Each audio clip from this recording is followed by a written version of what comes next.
여러분 안녕하세요. 쩐업주부. 오늘은 7년차 주부인 제가 우리 집 식비를 반으로 줄이는 법, 식비를 관리하는 구체적인 노하우에 대해서 5가지 정도를 말씀드려 볼 건데요. 먼저 첫 번째는 식비 예산에 관련된 건데요. 보통 주부분들이나 사회초년생분들이 식비를 좀 아껴봐야겠다 하면 한 달에 식비 30만 원 또는 40만 원으로 한 달 살기, 이런 식으로 예산을 잡으시거든요. 그러면 꼭 이렇게 한 달 식비 예산을 잡아야만 식비를 절약할 수 있을까?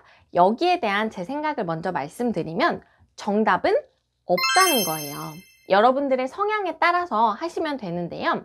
나는 한 달에 20만 원 살기, 30만 원 살기, 이렇게 제한선을 딱 둬야지 오히려 그걸 맞추기 위해서 한 달 동안 열심히 절약을 하는 편이다 하시는 분들은 그렇게 하시면 되고요.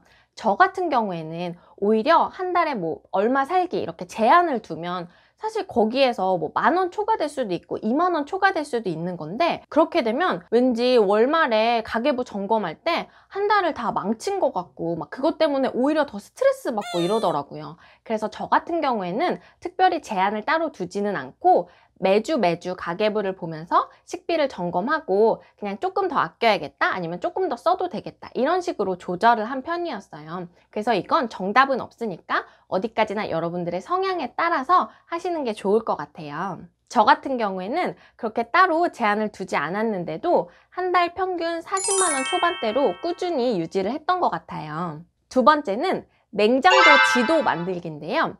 식비 절약의 핵심은 집밥이에요. 그런데 집밥 잘못 해 먹으면 오히려 식비가 더 들 수도 있거든요. 집밥 해 먹겠다고 매일매일 새로운 식재료를 사기 시작하면 오히려 더 식비가 많이 들 수도 있어요. 그래서 집밥을 해 먹는 게 식비 절약이 되려면 사온 식재료들을 남김없이 먹는 게 정말 중요한데요. 그러려면 우리 집 냉장고 속에 어떤 식재료가 있는지 한눈에 아는 게 정말 중요하거든요. 그래서 저는 저만의 냉장고 지도를 만들어서 냉장고 앞에 딱 붙여놨었어요. 그런데 냉장고 지도 만드는 건 전혀 어렵게 생각하실 필요 없어요. 작은 종이든지 큰 종이든지 그냥 집에 있는 굴러다니는 종이, 그런 거 아무거나 잡으시고 가운데 딱 나눠서 냉장실, 냉동실 이렇게 구별하시고 우리 집 냉장고 모양에 맞게 칸을 나누시고 그 안에 우리 집 냉장고 안에 있는 식재료들을 다 하나하나씩 적으시면 돼요. 그리고 개수가 다를 테니까 양파 쓰다 남은 거 3분의 1개 남았다 이러면 양파 3분의 1, 계란은 몇 알, 이런 식으로 해두시면 냉장고 직접 다 열어서 일일이 확인하지 않으셔도 냉장고 앞에 붙어있는 이 지도만 보면 그 식재료가 어떤 게 몇 개 남았는지 한눈에 파악할 수 있기 때문에 이걸 잘 조합해서 메뉴를 생각하고 집밥을 해 먹으시는데 정말 크게 도움이 되더라고요. 세 번째는 빵 소비와 관련된 건데요. 빵을 끊으라는 건 나한테 죽으라는 것과 같다, 이런 분들 많으실 거예요. 나 식비 절약은 너무 하고 싶은데 빵도 너무 먹고 싶어, 이런 분들 많으실 거예요. 저도 정말 빵 좋아하는 빵순이어서 이걸 아예 끊지는 못하겠더라고요. 그래서 제가 선택했던 방법은 바로 빵을 만들어 먹는 거예요. 저 같은 경우에는 신혼 때 전자레인지랑 오븐이 같이 되는 전기 오븐 렌지를 샀었어요. 그래서 그 덕분에 정말 많은 종류의 빵들을 직접 만들어 먹었었거든요. 소세지 빵부터 해서 머핀, 케이크까지 집에서 다 만들어 먹었었는데요. 이렇게 만들어 먹으면 좋은 점이 이게 절약도 되지만 하나의 취미 생활도 되고 굉장히 좋은 놀거리가 되기도 해요. 데이트 겸 해서 하실 수도 있고요. 그래서 이런 일석삼조의 효과가 있으니까 빵 너무 좋아하는데 식비 절약하느라 너무 힘들다 이러신 분들은 직접 만들어 먹으시는 것도 굉장히 좋은 하나의 대안이 될 것 같아요. 근데 이때 빵 만들려면 이것저것 도구 사야 되고 그것도 돈이지 않아요? 이런 분들도 있으실 텐데 생각보다 종로에 있는 방산시장이라는 곳에 가면 저렴하게 빵을 만드는 도구들을 살 수 있거든요. 그러면 그것도 또 하나의 데이트 겸 해서 가셔도 되고 하니까 필요한 재료는 여기 가서 한번 둘러보고 사셔도 좋을 것 같아요. 네 번째는 배달 음식과 관련된 건데요. 일단 식비 절약을 하려고 하면 사실 배달 음식은 자제하는 게 가장 좋아요. 저희 부부 같은 경우에는 배달의 민족을 진짜 늦게 시작한 편이었거든요.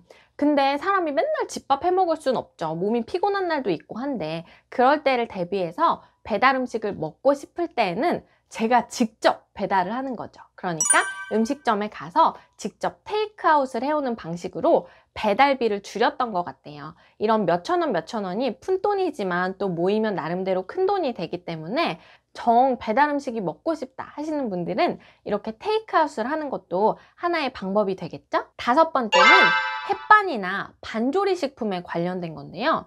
저는 식비를 절약하는 동안에, 그리고 뭐 지금까지도 이런 거는 거의 이용을 하고 있지 않아요. 제가 이런 얘기를 하면 지금이 무슨 조선시대냐, 지금 일하고 막 힘들어 죽겠는데 매번 그런 거 이용 안 하고 어떻게 집밥을 먹냐 하시는 분들 있으실 텐데 너무 동의해요. 그래서 이건 사실 누구한테나 추천할 수 있는 방법은 아니고요.